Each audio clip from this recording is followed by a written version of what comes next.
Welcome here to a very special edition of Wake Up Call with Dan Tortora's Commissioner Corner. As you know, over the years, we've had the Commissioner Corner that has allowed me the opportunity to head on the road and go throughout this country to hear from the leaders of collegiate athletics. And picture in picture with me, no stranger to the broadcast, and one of the first to be in our Commissioner Corner series over the years is Noreen Morris of the Northeast Conference, the NEC. So for this Commissioner Corner, we turn our focus to the NEC. We look big picture on what's affecting all conferences, and we also look inside of the NEC and their membership. So Noreen, it is always my pleasure to have you here on the show.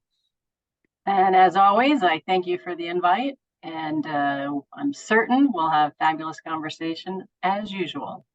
So Noreen, first and foremost here, I mean, this has been really exciting, right, for the Northeast Conference, because we're discussing all this realignment and all these different things that have gone on, but the NEC has been able to add, and not just add, but you and I've talked about this before, add value. When you brought in Merrimack a few years back, you added that value. You saw something in the NE10, you've seen something in that conference, you brought in Merrimack, and we've seen them have success. And now they can have their success in the NCAAs as they've passed that 4-year point. You brought in Stonehill last year, and Stonehill automatically had success from the NE10, reclassifying as well from D2 to D1. Then you brought in this school that I might know a little thing about, and that's LeMoyne College, that also from the NE10 reclassifying from Division 2 to Division 1. And they've shown that they can hang with Division 1 immediately. Men's and women's soccer teams getting draws in a bunch of situations, as well as the women's team getting a victory. And so to see these moves that you've made in the NEC, I have to commend you for it, because not only have you made realignment moves, but you saw Division 2 institutions that you felt had the caliber of being in Division 1. And that takes a very, very good eye. So I want to congratulate you and your team at the NEC for seeing what Merrimack, Stonehill, and LeMoyne had to offer. Well, thanks. And as you mentioned, it was a team effort. We have a very active and engaged membership committee, and we dig deep. And we do a comprehensive review on the institutional profile, financial position, athletics success, mission, values of the institution. We look at all of that. And then our membership committee makes recommendations to our presidents, and the presidents are the ones who obviously have the final say. And, it's just not a rubber stamp. They look at it in depth as well, ask lots of questions. We do site visits. We have the president and their leadership committee come on to a call with our presidents and or in person when we weren't, in COVID. But it is a team effort, and I give credit to the NEC, but I also give credit to those schools who really did all the right things on the front end in order to prepare themselves for a potential move to Division 1, and knowing that it's an investment of resources, time, personnel, and it will take time to kind of transition in and be competitive consistently. As you said, LeMoyne has a fantastic job for the turnaround that they had, from April till now. As you said, some of their teams are really competitive. Men's and women's soccer, volleyball is had some turnover in coaching, and but if you look at their schedule, I mean, that schedule is a rough schedule. They're playing some top teams across the country. Yeah. And so, hats off to those student athletes who have, committed to competing at the D1 level, knowing that it's a challenge. But, I listened to your podcast with Bob Beretta, and he talked about the 3 things that he asked his players to do, and the first was to compete ferociously at all times, right, and represent the institution well. So they're doing that, and they're doing that every day. Yeah, and I think again, going back to it, it's such a unique seat that I get to sit in by the grace of God, that like I got to meet you a few years back, right? And albeit virtually and in, face to face when you came here for LeMoyne and their official going, move into Division One. But we've been able to build this relationship. Then I was building this relationship with LeMoyne to see that all come together and to see that come to fruition, that you and Bob and Dr. Linda Lemura and Pete Delora and everybody that's been involved in this.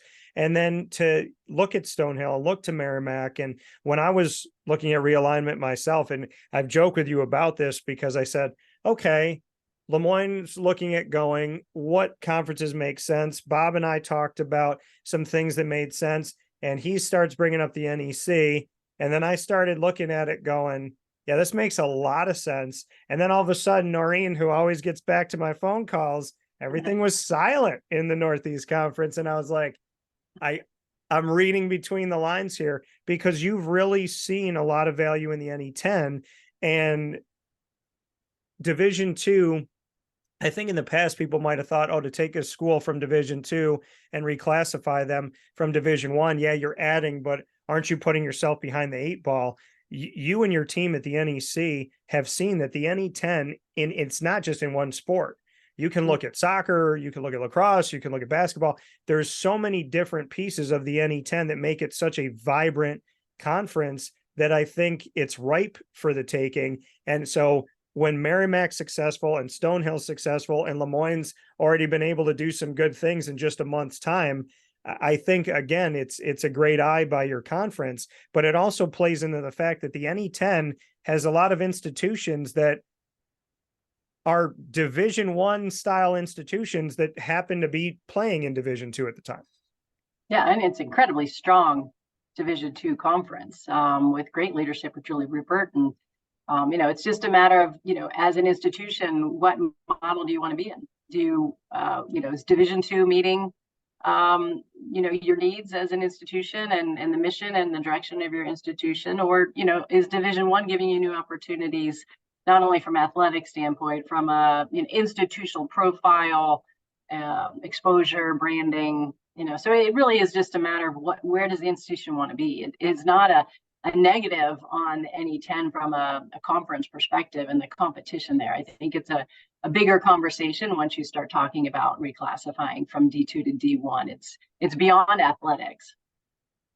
Do you, when you take a step back with your team, do you feel like the chances that you took and the calculated risk that you took with Merrimack, with Stonehill and LeMoyne, do you kind of smile to yourself and say, hey, like once, what is it? Once is a coincidence. Second time, it's like, okay. And I mean, third time, it's like, okay, this is who we are. I mean, you've been able to strike gold a few times. I think LeMoyne, obviously they're just getting started, and I'm sure they're going to make you proud as a conference.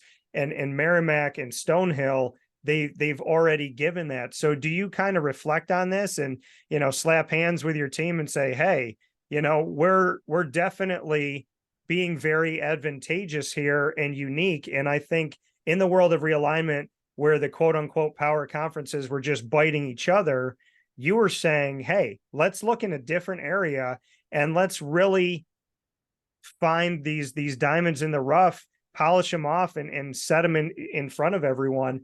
I think the incredible thing about the NEC is this cannot be a coincidence when you're doing what you're doing with the schools that you're doing it with. And I'm sure you have to be proud as a conference.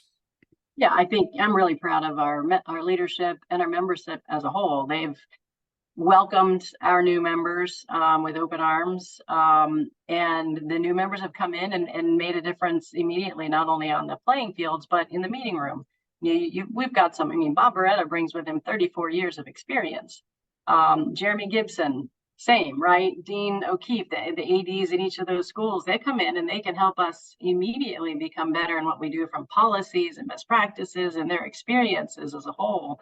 So they've been a value add in that way. And then again, our league has welcomed them, and we want to be better. And the only way we can be better is if we work together and collaboratively. And same goes for the presidential level.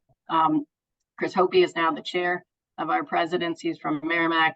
Stonehill, Father John has jumped right in and serving on subcommittees and a voice of reason and someone who is truly, truly dedicated to the student athlete experience. Not that others aren't, but he's just celebrating his 10th year as president. And they had an article that I just read about the top 10 things you should know about him, and it's each one of them is really the focus on the student. Yeah. And that experience on the campus. And then Linda LeMoyne, of course, you know her probably better than the others. I cannot say enough positive things about her and her leadership and her energy and her passion.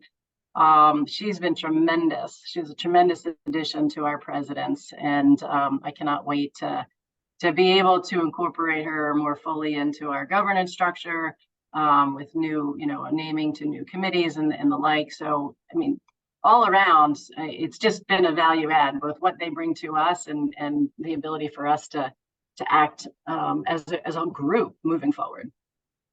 Coming here from the Northeast Commissioner, the NEC, Noreen Morris, here in this Commissioner Corner series that we do on Wake Up Call with Dan Tortora yearly.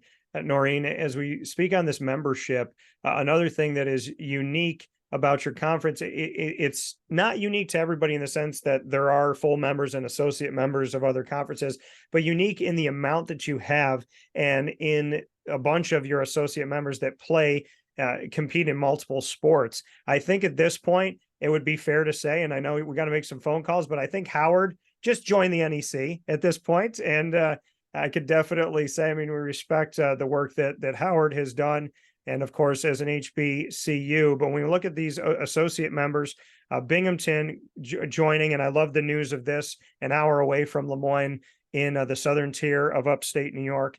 We have men's golf, men's tennis, women's tennis for Binghamton, and the first ever NEC win in the history of LeMoyne College came on the tennis court when the women's tennis team went down to Binghamton from LeMoyne and won 5-2 very recently here. So a big time shout out to Jeff Lonzak and the crew at LeMoyne in this game between two new members of women's tennis in the NEC with LeMoyne and Binghamton in women's tennis. Coppin State for baseball, Damon for men's volleyball, Delaware State for baseball, women's golf, women's lacrosse, and women's soccer, Duquesne for football and women's bowling, Duville for men's volleyball, Fairfield for field hockey, Howard for men's and women's soccer, men's and women's swimming, women's lacrosse, men's golf, and women's golf, Maryland Eastern Shore for baseball, men's and women's golf, Niagara for women's bowling, Norfolk State for baseball, North Carolina Central for men's and women's golf, and Ryder for field hockey. So all I can say, and you can either wink or not wink, but I feel like there could be associate members that maybe could be full-time members someday. Yeah, I mean, that's a long list, and I'll quiz you later to see if you read those without reading them from the paper. Yeah. But over time, we certainly have in the last couple of years added a significant amount of associate members. In the past, years ago, the only time we had associate members was when we needed them to meet the 6 minimum for the AQ. Yeah. But we kind of shifted our philosophy when Howard reached out to us in particular about trying to find a home for their women's soccer team. This is, I don't know, pre-COVID. They were playing all their matches away. They didn't have any home games. And I thought, well, I was a women's soccer player in college, and I wouldn't want that as a student athlete experience. And that's not fair.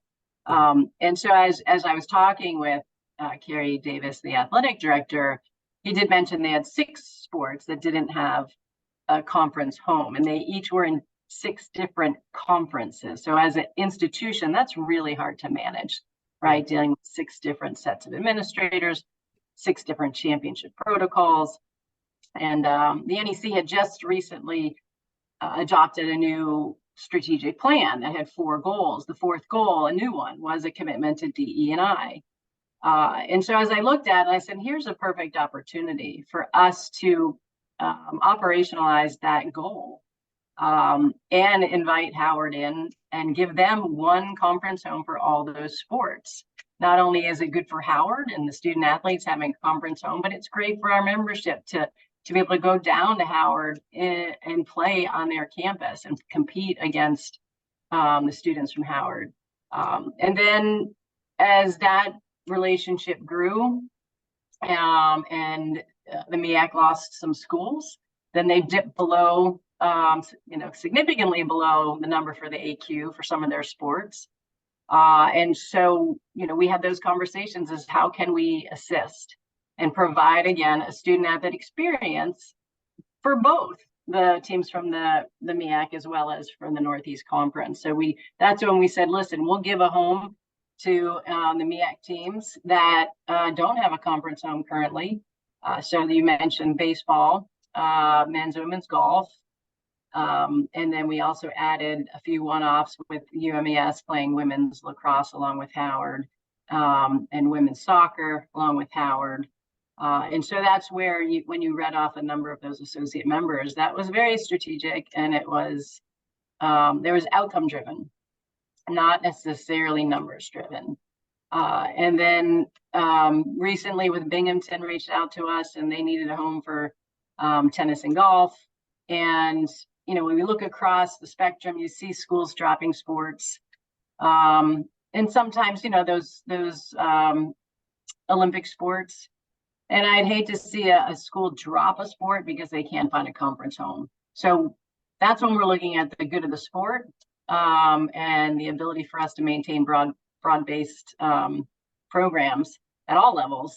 And that's when our president said, yes, let's give them a home. We didn't necessarily need them for AQ access. In fact, in some cases, it gives us a pretty big number. But it's like the right thing to do in this very chaotic time, is to allow student athletes the opportunity and to ensure that those programs have a home, and it doesn't lead to potentially schools dropping sports because there's no home for them. And why do you find that to be a mission of the NEC and something that you care about, Noreen? I mean, you don't have a connection in a lot of ways to these schools or individual programs. Why be their home? Why be the beacon of light to programs that don't have a conference, might have to cancel? I mean, we see these problems happen around the country. We saw them happen during COVID. We saw schools that you would never even imagine would drop programs. So as it happens, a lot of people kind of look outside, right? And they see, wow, there's a lot of bad things happening outside. And then they shut their curtains. Why do you open your door and go outside and help? Why is the NEC the beacon of light? Yeah, I think if you look at the big picture, I mean, what's the purpose of college athletics? It is an incredible opportunity for student athletes to grow in different ways, right? Outside the classroom. So leadership potential, the ability to do teamwork and, build goals and learn how to fail and all of those things. And unfortunately, the narrative of college athletics has been primarily on, those high revenue, big time college sports, football and basketball at the highest level. And the narrative about the benefits of college athletics have been hijacked, right? And that's all we're talking about. But in all told, there's 65 institutions at that highest level. There's 1,100 plus members of the NCAA Divisions 1, 2, and 3. And I think we have to really start to look inward instead of outward and say, how can we continue to secure the future of the NCAA and do everything we can at our level to make sure the student athletes who aren't going to be professionals, post-college, that they have the experience that will help them become a better and more productive member of society moving forward. So it's a bigger, let's try to control our own destiny in the small way we can. Yeah, and I think I'm not surprised with getting to know you over the years that you want to be this place. Do you have those conversations though with a Howard, for example, of saying, hey, we've tried to help you over the years. We brought in all of these sports. You had 6 sports in 6 different conferences. Now they're with us. Is there that conversation? Because I know the NEC obviously has a path for football too, with your institutions that have football. Do you talk to a Howard and say, maybe we should make this thing officially official? Well, every institution has to take a look at what their options are. And every institution is consistently looking at the landscape and, maybe their aspirational goals. And I think Howard's no different. There's lots of movement happening before, years ago, now, and in the future. And so, Howard has had an opportunity to get to know us. We've gotten to know them. And if it's the right fit at some point in the future, that'd be fantastic. But these are things that, happen kind of organically and or not so organically if there's chaos in the system. So you see what happened with the Pac-12, that none of that was organic, that was reactive. And so, without saying anything definitive, I'd say, there's always opportunities for folks to evaluate where they want to be. And I think if Howard wanted to come to the NEC, we would love for them to come to the NEC. But that's not, that's up to them to decide where they would like to be and in long term and where their goals are. And as we continue this Commissioner Corner series, something that's important to speak with leaders all across the country in my travels with this series inside a Wake Up Call with Dan Tortora is to have the conversations about the bigger picture that all of the leaders are looking at. And that's, name, image, and likeness, AKA NIL. You mentioned obviously DEI, diversity, and when we're looking at everything that we have when it comes to diversity and inclusion and making sure that people feel welcome and a part of every culture, I think that should be at the top, right? Shouldn't diversity and engagement and inclusion and making sure that people feel like they're a part of something, that to me should be at the top of it. It's money, not saying in your conference, but in the grander scope of things. It's this constant look at, can billions become trillions? And so when we look at diversity and engagement and inclusion, as well as NIL, the transfer portal, and realignment, all of these are affecting every conference. Let's start with what I consider to be the most important, making sure that people from different cultures, different backgrounds, different ways of life, religions, this, that, and the third, can all feel like they have a place. Because on the fields and courts of life and tracks of life and pools of life are when we see people of different religions, colors, nationalities, sexual orientations, backgrounds, and all that. That's when we see people come together. In the sports world, it happens. In normal life, in the grocery store, for some odd reason, it doesn't happen as easily. So what are we doing with diversity, engagement, and inclusion that is working? And let's talk about that first, since I feel like nobody else is willing to. So Noreen, why don't we do it?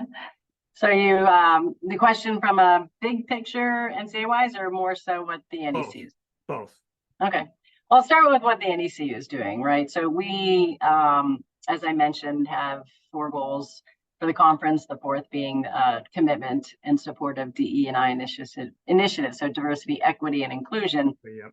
So we have, we have committees.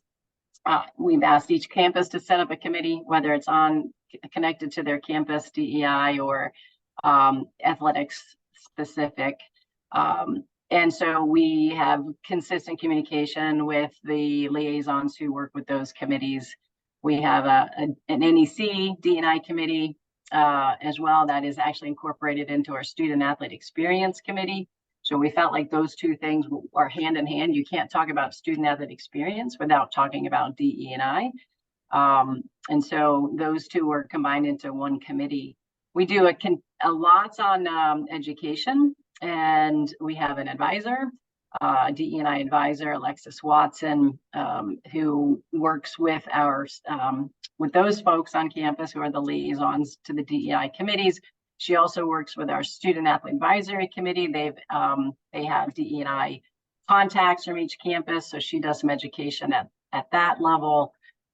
Last year, we had a speaker series focused on mental health, but a large part of that was talking about, the impact of mental health based on DEI, like sense of belonging, sense of inclusion. Where do you come from? What kind of culture, when you come to a campus, you could be a rural, you grew up rural, but now you're going to city school. Like, how do you manage that from a mental health perspective? So there's all sorts of connections between the student athlete experience and DEI. And so we'll continue to work on opening the door for conversations, and sometimes difficult conversations. We do a number of podcasts with students and coaches talking about their experience around the DE&I space. So whether that, all the things you talked about before, whether it's race, ethnicity, sexual orientation, we'll celebrate Heritage Month. So we're now on Hispanic Heritage Month. So we'll interview student athletes about their experience and learn more about their culture. So it's an ongoing, it's just not once a year, it's an ongoing commitment and dedication to ensuring that we keep those conversations open. So that's what we're doing. Now, we're in a part of the country that we can continue to do that without worrying about breaking state laws.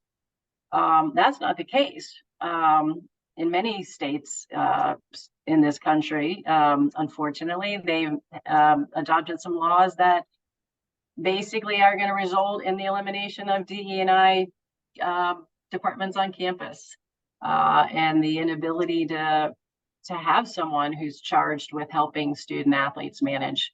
They might be calling it something different and hopefully providing similar services, but nationally, it's become a little more difficult to try to figure out how does the NCAA continue its commitment to DE&I without putting our institutions in a space where they might be breaking state laws. So I come to that conversation having just finished chairing the Strategic Vision and Planning Committee, which is a subcommittee of the Division I Council. And that's the group that has been managing DE&I conversations around the Transformation Committee and trying to make some recommendations. So our final recommendation will go to the council in October. I'm also the co-chair of the NCAA Gender Equity Task Force. So we've been having conversations with the NCAA on how can you help our institutions that are in the states that might have some more limitations around what they can do to meet the priorities of the NCAA. I mean, DE&I is part of the constitutional commitment and the philosophical priorities of so we have, as a member, you've got to be able to say that you are supporting the mission of the NCAA. So it's complicated, but we're hoping that we can couch it in a way that allows institutions to continue to focus on providing their student athletes the services and support they need without breaking their state laws. Yeah, and I think a lot of what's going on, and we talk about NIL and everything else with this, it's the NCAA and collegiate athletics that we, have considered on a floating mountain in the past by itself. And then when you create things like NIL, states get involved, and some states are going, yeah, we're not going to do that. And other states say we are. And it's a really weird situation during COVID where there were like 9 states at the time that had some type of legislature or legislative, kind of like written down legal, okay, this is how we're going to handle it. There's 41 other states that either didn't want to do it or weren't ready for it or were trying to figure it out. And then the NCAA said, hey, guess what? All 50 states, you have to do it, which I thought broke all kinds of state laws. And now when you look at how they go from here, if New York and Florida don't see eye to eye, can the NCAA somehow in our governing processes in the United States of America, can they trump state law? Probably not. But then this is something that gets kind of put into this world of vague and gray.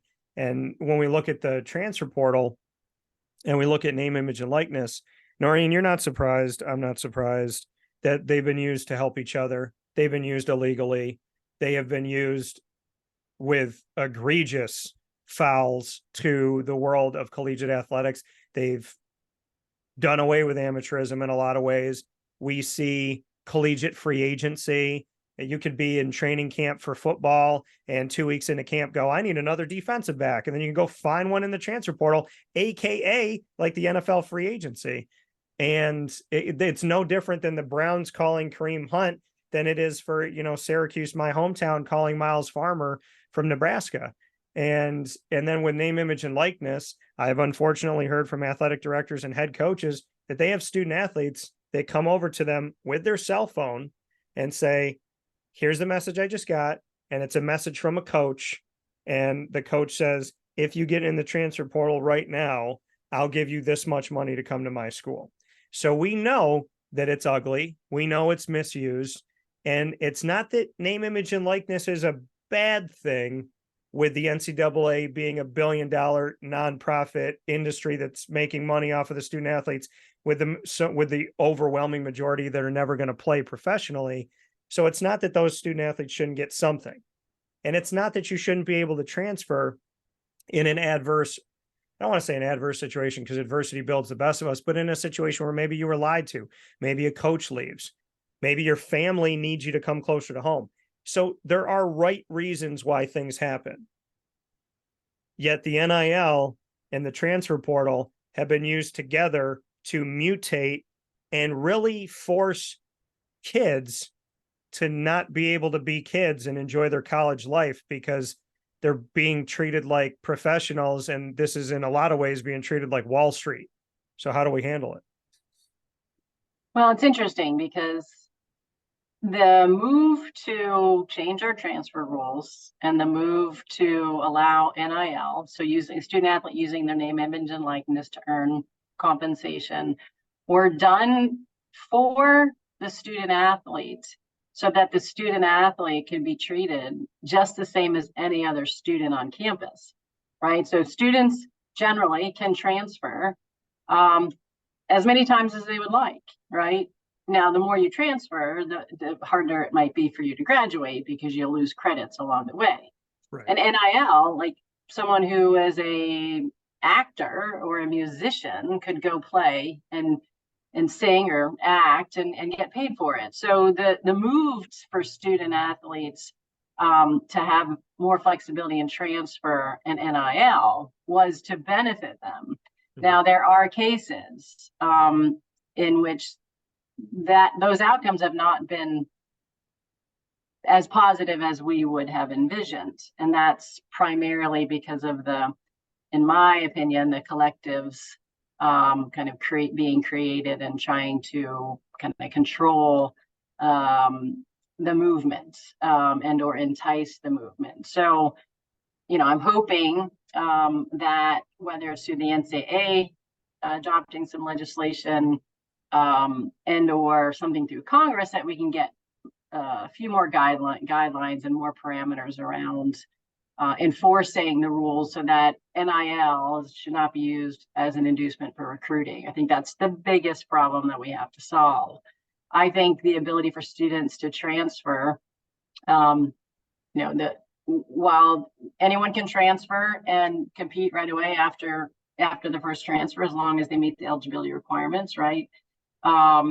Second transfer, you have to sit out because that's, the more you transfer, the more it is you're not going to graduate. So there's some parameters around those things that are helpful, I think, in terms of, in some respect, protecting the student athlete around the academic piece. But I think the parameters around the collectives and inducements for recruiting, that has to be somehow solved. And it's complicated. And I don't think there's going to be a perfect solution, but I think if we can chip away at some concepts to try to control the landscape a little better, we might be in a better place. Yeah, I mean, essentially what you said is the basis for doing it is good. But we built a house with a foundation that meant well, and we didn't put any fences around the house, and we left the front door unlocked and wide open. And that essentially is where I feel like we are as collegiate athletics goes. It's not a bad thing to have NIL, and it's not a bad thing to have the transfer portal. but it can be abused. Normally things with invisible fences and electric fences and 10 locks on the door, people still try to get in the house. Well, this was an easy way to get in the house. And now we have to try and back out of Pandora's box, which is something that typically doesn't happen. And if it happens, it's over a long period of time. To go to the realignment side that kind of goes along with all of this when we're talking about money, the NEC, like we spoke about at the beginning of this Commissioner Corner series conversation with NEC Commissioner Noreen Morris here on Wake Up Call, this move, the moves that you've made have been strategic and for the health and well-being of the NEC, as well as the health and well-being of student athletes, or else you wouldn't have the associate members that you had as well, like we spoke about. I didn't think we would ever be in a world where the Pacific Coast would not have a representative. And we have the Mountain West, which is out there, right? And there's other conferences that are in the general vicinity, but the PAC was the identifier. The PAC was the late night games. The PAC was the other side of it all. And the PAC got bitten, right, with USC and UCLA, which that move I still think follows my theory from back in 2020 and of the last couple of years that the SEC is going to break away from everybody, at least in football, if not in everything, but that the SEC is going to break away. I think the Big Ten made that move to tell the SEC, if you break, let us break with you. We got the North, you got the South, now we got the West, and we've taken pretty much every one of the potential national champions for the CFP with us, excluding Clemson. And so we could build in Notre Dame and we could go build this thing. That's what I thought it was. Then Oregon and Washington went. Colorado went back to the Big 12. And then the Big 12 takes Utah, Arizona, and Arizona State. And then the ACC becomes the All Coast Conference, which I can't take credit for that name because a fan wrote into the show. And so kudos to them. And now they have teams that are literally looks like an eyebrow across the United States of America. Cal and Stanford makes sense with Syracuse and Duke for education, but it doesn't make sense for the student athlete beyond that. And SMU agrees to leave the American Athletic Conference and take no TV revenue for a decade almost, just to say they're an ACC school. What the heck happened over these last few months since I seen you, Noreen? I thought July 1st was like, okay, we're going to see some movement. We're going to be okay. I didn't think that the Pac-12 would be on a place of non-existence and that we would have more of these moves made with 25 to 2,800 miles in between. And all I have to ask first and foremost is, are you going to private charter your field hockey team? Because I don't feel like that was the intent of all of this, is to take care of Olympic sports. So where are we in realignment? And you're a commissioner in Division I. I mean, the death of the Pac-12, I don't think anybody saw that coming. No, I think you're right. I mean, I didn't see it coming. Once USC and UCLA went to the Big Ten, I knew that we were in a different hemisphere relative to realignment. It is a shame that a league with such history, 100-year history with so many incredible student athletes and teams coming out is no longer, going to be in existence, at least as it was known then. I think these moves and creating these quote unquote super conferences, I think we're going to have to look at the model and say, is this the model that's going to work moving forward? There's all sorts of speculation and people providing, their thoughts on what can happen next. Should football, leave and create its own entity? And then, we start over with the rest of the sports and try to make more regional alignments. Is that an option? Is it an option to say, that maybe not all the conferences will play everyone in any given year to try to reduce travel? I mean, there's just all sorts of ways that you can look at this. Now, where we come out, I have no idea. Where individual conferences come out, that's up to them and their membership on how they think they can best serve their student athletes in all their sports. But it will, push us to look at new models, and this isn't a new landscape, college athletics in a realm that we've never seen it. And so we have to pivot. And so where do we end up? I don't know, but certainly the minds of the great minds that do work on committees and work together, we're gonna have to figure out the path forward to ensure that college athletics does actually survive this tumultuous time period in a way that is still meeting kind of the overall goals of what college athletics is supposed to be for 97% of the schools that sponsor college athletics. It's not, for us, it's not about the huge TV deals and the eyes on the TVs, or the computers through streaming. And so that's not our goal. That's not our outcome. And we don't define success by our media deals. We define success on, student athlete experience, graduation, and building and developing the leaders of tomorrow. So we're going to figure out how can the schools that have different overall success measures, how can we all still compete under the same tent, right? The big tent, as we've called it before. Can we still do that? And if so, how? And if we can't, where do we go from here? And I don't pretend to have the answers. I just, I'm following all of the news and all of the prognosticators, just like everybody else is. Yeah. I think you came up with the new official name for the Big Ten that has 18 schools now. They should be called the Big Tent. I do like that. You just add one more letter and you're fine. Then you don't have to worry about numbers. The Big Tent to include the West Coast. Perfect name. So couple final notes here, Noreen, but very important ones. Do you feel any threats of this, like football breaking away and then trying to form regional conferences and come up with new names for them and this and that? Do you feel any threat in the NEC that any new model could hurt your conference or do anything to the 32 conferences that are out there? I think any new model, folks have to know that we're in a new landscape. We have to be flexible in how we look at things. So whether or not that means we look at championships differently, look at regular season scheduling differently, I think everything has to be on the table. And you just have to redefine what is success, for a conference. Yeah. So, will we have 32 conferences? No, we have 31 probably, right?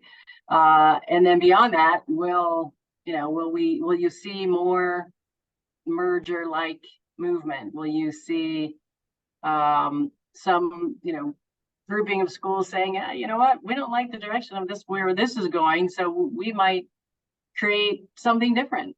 Who knows? There's just all sorts of opportunities.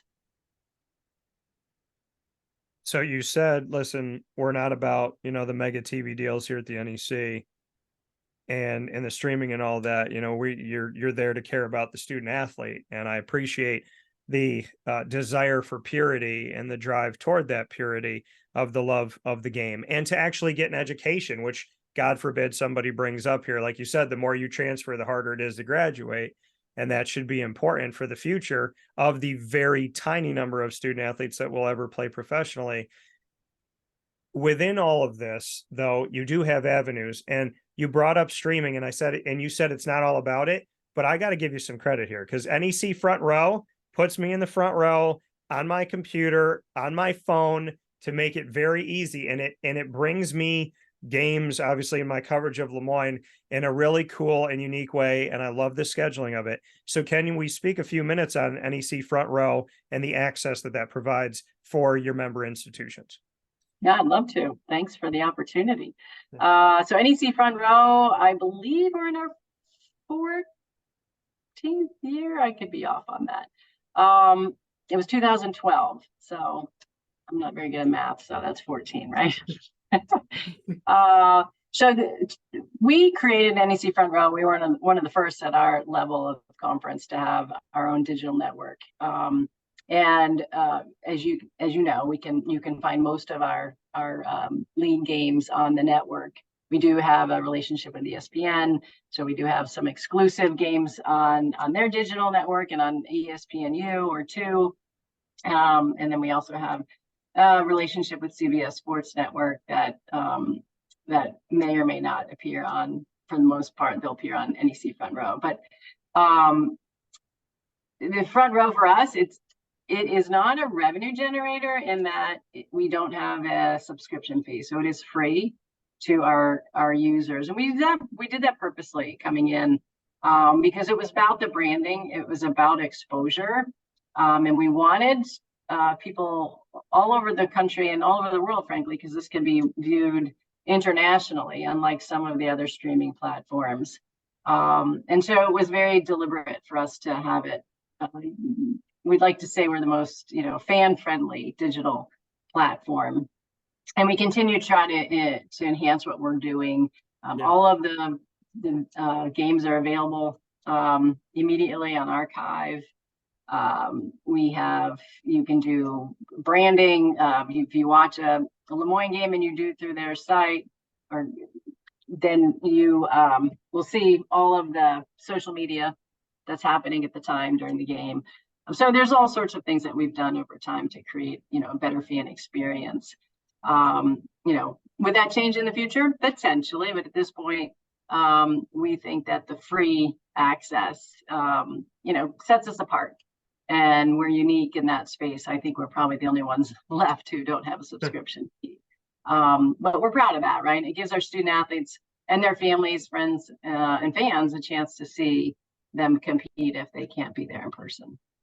Yeah, and I love it because, like you said, I had the same thing with my company.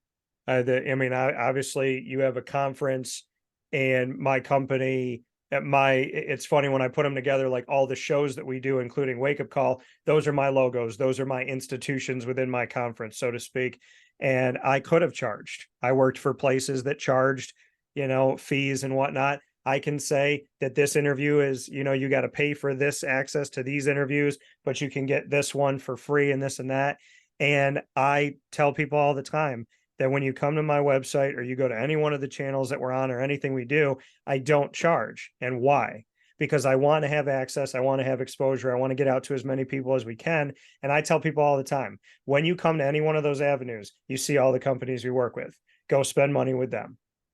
Because if you spend $10 to come to me and then you want to go buy a burger from a restaurant, now you're spending $20, $25. I'd rather you give the $10 to that business so that I can pay it forward and do right by the people that believe in me, and I can provide the access.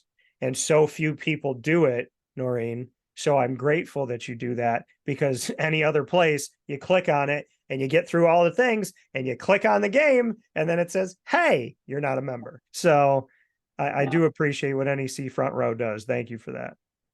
Thank you. We are two peas in a pod. It's nice.